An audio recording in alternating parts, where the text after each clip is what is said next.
Hi, so we meet again. I am going to talk about ethics and something that somebody posted in a forum that I'm in. It was a question that asked, "What would you say is missing from leadership development programs offered by your organization?" Now, um, I'm working on finding some mentors that maybe can help answer this because we do have an ethics group, and there are videos that kind of talk about ethics and how it relates to the organization.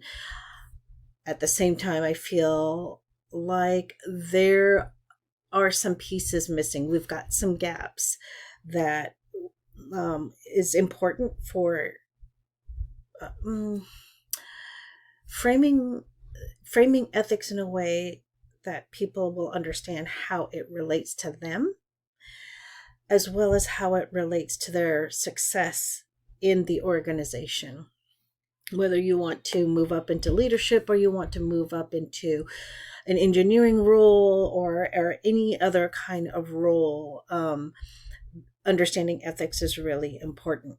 So what I do personally is I have identified my top values. I've got my top 5 values, and one of those values is trust.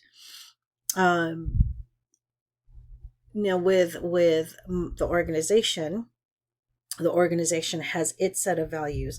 I also have personal professional values as well as the ethics that are a part of my profession.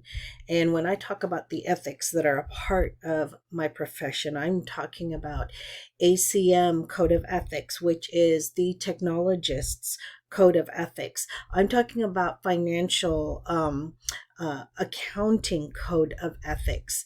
I'm also talking about um, some of the ethics that are related to health informatics, information technology. I'm a technologist, so all of these things are very important for me to keep in the forefront of my thoughts every day and everything that I do, and to think about where in my life this intersects and how it can also apply in my personal life and what I can do to practice living into my values.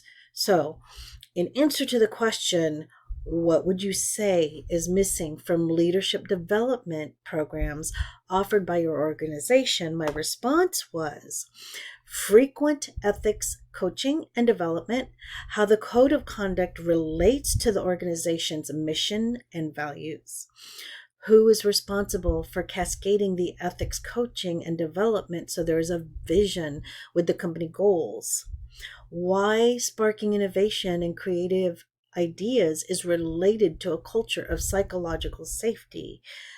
Ethics feeds into a sense of psychological safety because when there are unethical behaviors, there is moral injury. Um, what core professional ethical practices are a part of every worker's daily role and how the practice can lead to promotions within the company.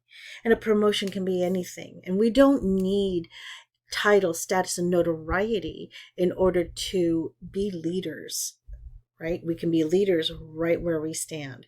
So I'm practicing leadership because it is important for me to upskill my leadership skills for my horse, because horsemanship is leadership and it is the practice of leadership every time I step into that arena, whether I am just walking into the barn to feed him for the day or to muck his stall, or whether I am at the barn to put him out to pasture, or whether I am in the barn to do some confidence building exercises. All of that involves leadership. and for my horse to feel that I am a trustworthy leader, which is why trust is also one of my top values, because my horse needs a trustworthy leader. It's like I have to practice this. And just because we know does not mean that we are practicing it. And just because we are practicing it does not mean we are perfect at it. So it's an ongoing life process. And in Forbes, James Webster published an article on how ethical business tactics can improve profitability. And I wholeheartedly align with this sentiment, because he explains in here, number one, defining the ethical business practices, how it impacts decisions, and also has an impact on who we choose as vendors, who we do business with, who we are suppliers, who we rely on for our supplies, and as well as employees and people in leadership seats. And when I say people in leadership seats, I'm talking about management. We also have C-level leadership, right? So we have several tiers of leadership. At the same time, we have people who are on the very lowest levels of the ladder, that may not, they may not be in the majority.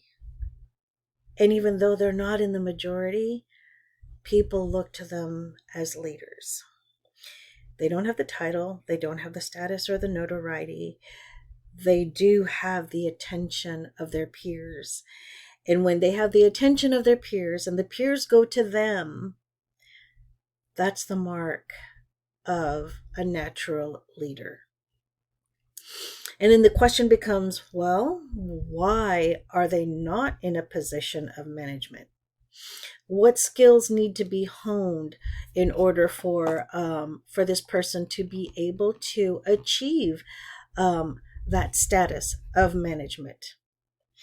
What is it like? What is the culture like for the person with the least power in the room, but has the attention of their peers and is able to lead them successfully? So if they're not in a management seat, what's going on? What needs to happen to help that person get into that place? Because that's a skill set that the organization could be capitalizing on. And if it's a matter of somebody feeling too intimidated by this person, that's not that person's problem. There are other issues that need to be addressed within the culture itself. So I believe that good leaders are able to talk about ethics in a way where it's discussed every day. It encourages the conversation while instilling a culture of ethical business practices. And this has got to be an everyday effort, not just in January when we're signing that document of the code of conduct to say that we have read it and understood it, but then we don't talk about it for the rest of the year. So how are people supposed to know that they have developed their skills enough to be practicing sound ethics in business, right? I feel like I didn't phrase that very well, but there you have it. I hope you understood. So that's where my thoughts are at with ethics and the question that somebody posed in the leadership forum, because I believe that ethics and profit, one is not more important than the other. I feel that they are equal, and I feel that ethics needs to be at the center. I agree with Hui Chen's sentiment on that. And profit will come And this is especially so with some of the younger generation members that have trust as their top value as well. And when the younger generations have trust as a top value, that means that they are looking to us to show that we are behaving in a way that is practicing what we preach.